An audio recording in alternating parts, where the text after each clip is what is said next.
বিসমিল্লাহির রহমানির রহিম। অনেকেই অনেক সময় বলে থাকেন যে মৌলানা সাদ সাহেব সম্পর্কে এবং বর্তমান তবলিগ সম্পর্কে কিছু আলোচনা করার জন্য। বর্তমান তবলিগ আপনারা জানেন যে এখানে দুইটি গ্রুপ হয়ে গেছে। এক হচ্ছে মৌলানা সাদপন্থী, আরেকটি গ্রুপ হচ্ছে জুবায়ের সাহেবপন্থী। এই বিষয়টা হচ্ছে এখন দীর্ঘদিন যাবৎ বাংলাদেশে বিশ্ব ইজতেমা সুশৃঙ্খলভাবে চলতেছিল। সারা বিশ্বের মানুষ এই বাংলাদেশের বিশ্ব ইজতেমার দিকে তাকিয়ে থাকতো। বিশ্ব ইজতেমায় সারা বিশ্বের মানুষ আইসা এখানে অংশগ্রহণ করত।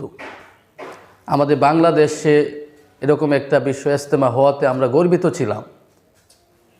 কিন্তু বর্তমান প্রেক্ষাপটে এই দুইটা গ্রুপ হওয়াতে আমরা খুবই মর্মাহত। কারণ আপনারা জানেন বর্তমানে এই সাদপন্থীর উপরে আওয়ামী লীগ বর করেছে। যেরকম বিভিন্ন সময় বিভিন্ন অনেক মানুষদেরকে জিনে যেরকম ভর করে থাকে, এরকমভাবে বর্তমান ফ্যাসিস্ট আওয়ামী লীগের দোসর যারা আছে তারা বিভিন্ন সময় এরকম সনাতন ধর্মের উপর ভর করে, অনেক সময় অনেক সংগঠনের উপর তারা ভর করে এরকম স্বৈরাজ্য বিশৃঙ্খলা সৃষ্টি করতে চায়। তারই ধারাবাহিকতায় বর্তমান সময়ে এই আওয়ামী লীগ দোসররা তবলিগ জামাতের উপরে ভর করেছে। টঙ্গীর মাঠে যেই একটা বিশৃঙ্খলা হয়েছে, শতাশতি মানুষ এখানে আহত হয়েছে। আমরা খবর পেয়েছি 4 জনেরও অধিক মানুষ এখানে নিহত হয়েছে, শহীদ হয়েছে তাদের হাতে। আপনারা জানেন পূর্বেকার নবী আলাইহিস সালামের যুগে যেরকম ইহুদি যে ইহুদি গোষ্ঠী তারা এরকম মুসা আলাইহিস সালামের অনুসারী বা অন্য নবীদের অনুসারী, কিন্তু তারা আমাদের শেষ নবী বিশ্বনবী মুহাম্মদ আরবি সাল্লাল্লাহু আলাইহি সাল্লামকে তারা অস্বীকার করে, যার কারণে তারা নবী হিসাবে মানে না বিদায় তারা পূর্বের নবীদেরকে অনুসরণ করে তারা আলাদা একটি এরকম ধর্ম পালন করে।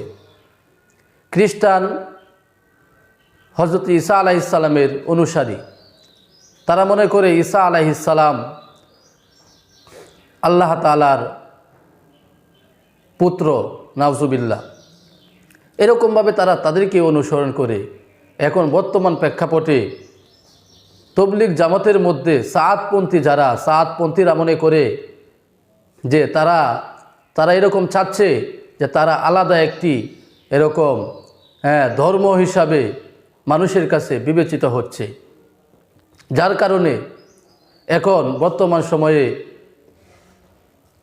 এই সাদ গ্রুপকে বয়কট করার ডাক বিভিন্ন জায়গা থেকে বিভিন্ন গোত্র থেকে ডাক আসছে। তো আমাদের জোরালো দাবি, অবশ্যই বাংলাদেশের মধ্যে এই সাদ গ্রুপকে অনতিবিলম্বে, কাল বিলম্ব না করে তাদেরকে নিষিদ্ধ ঘোষণা করা হোক। এটা বর্তমান সময়ের দাবি। তার কারণ হচ্ছে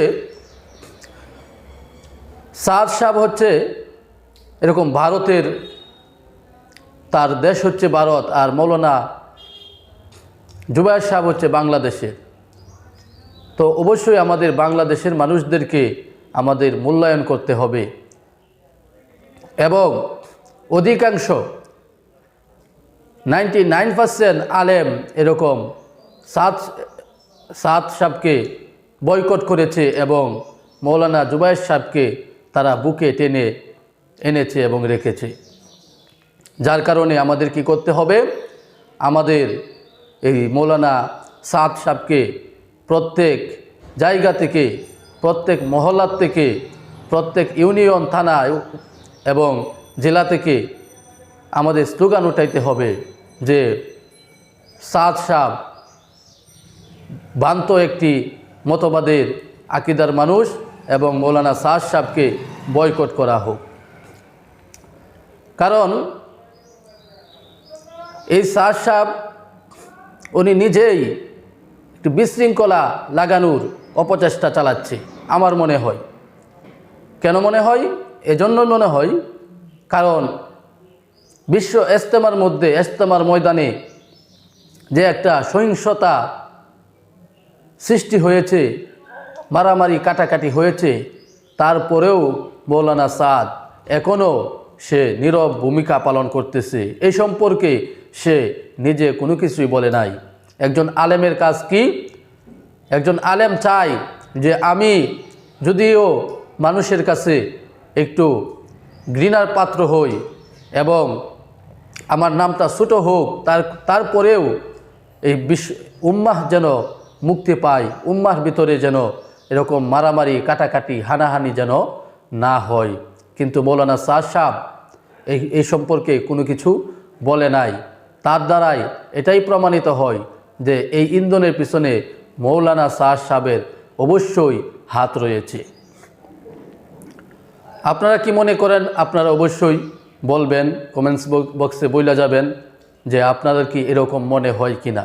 আমি কাউকে ছোট করতেছি না, কারণ আপনারা জানেন বিশ্ব ইজতেমা একটা শান্তির একটি জায়গা। এখানে মানুষ মনে করে যে বিশ্ব ইজতেমার মধ্যে যাওয়ার পরে লক্ষ লক্ষ মানুষের সমাগম হয়, ওই সমাগমের মধ্যে সকলের সাথে যদি আমি মুনাজাত করতে পারি তাহলে হয়তো আল্লাহ পাক আমাকে মাফ করতে পারেন। কিন্তু ওই শান্তিময় পরিবেশকে যারা আজকে বিনষ্ট করতেছে, যারা এটার পিছনে কাজ করতেছে, তারা অবশ্যই ইসলামের দুশমন এবং বাংলাদেশের প্রকাশ্য তারা শত্রু। আপনারা জানেন 5ই আগস্টের এই ছাত্র আন্দোলনের পরে বিভিন্ন সময় যারা চায় বাংলাদেশে প্রতি বিপ্লব হোক, কিন্তু বাংলাদেশের মানুষ অবশ্যই সচেতন। বাংলাদেশের মানুষ কারো ইন্ধনে কান দেয় না। যারা কান দিচ্ছে তারা অবশ্যই বাংলাদেশের মানুষের চোখে পড়েছে এবং বাংলাদেশের মানুষ তাদেরকে ইতিমধ্যে চিহ্নিত করেছে। এজন্য সামনে আমাদের খেয়াল রাখতে হবে যেন আমাদের বাংলাদেশের এরকম সুখ এবং সমৃদ্ধ দিয়ে ভরপুর এই বাংলাদেশকে আমরা শান্তিকে বিনষ্ট আমরা না করি। এদিকে আমাদের মনোযোগী হইতে হবে। বিভিন্ন রাজনীতিবিদ এবং সুশীল সমাজ যে প্রতিনিধি যারা আছে, তারা বিভিন্ন সময় বিভিন্ন বর্তমান প্রেক্ষাপট নিয়ে তারা কথা বলে থাকে। আপনারা জানেন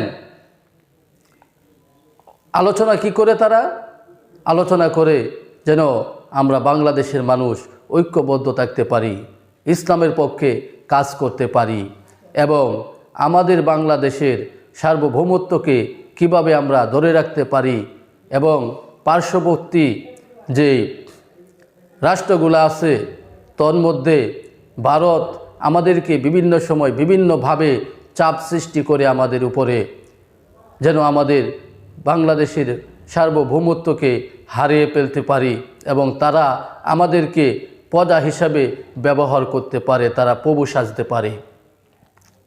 কিন্তু আমরা বাংলাদেশের মানুষ ঐক্যবদ্ধ আছি বিদায় এই ভারতের মতো শক্তিকে আমরা ইতিমধ্যে পরাজিত করতে পেরেছি বিভিন্ন অনলাইন এবং মিডিয়ার মাধ্যমে। আমার আলোচনা এটাই ছিল যেন আমরা বাংলাদেশের যে সর্ববৃহত্তম একটি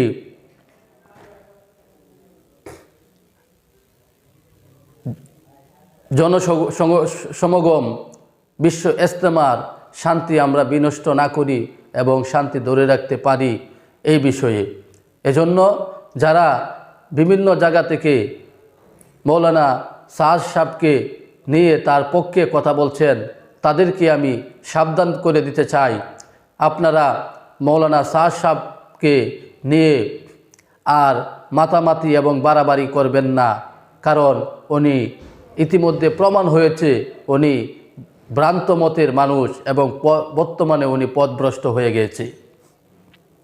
এজন্য তার সাপোর্ট দেওয়া যাবে না, ওনাকে অবশ্যই সমস্ত জায়গা থেকে বয়কটের ডাক দিতে হবে।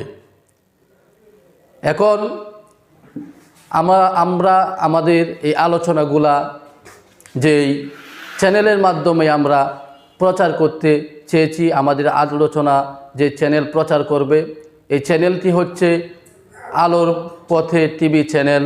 এই আলোর পথে টিভি চ্যানেলকে আপনারা সর্বদাই সাবস্ক্রাইব করবেন এবং এটাকে ফলো দিয়ে রাখবেন, যেন বিভিন্ন সময় ভালো আলোচনাগুলা আপনারা বিভিন্ন সময় এগুলা শুনতে পারেন, শ্রবণ করতে পারেন এবং সত্যের পথে ধাপিত হতে পারেন।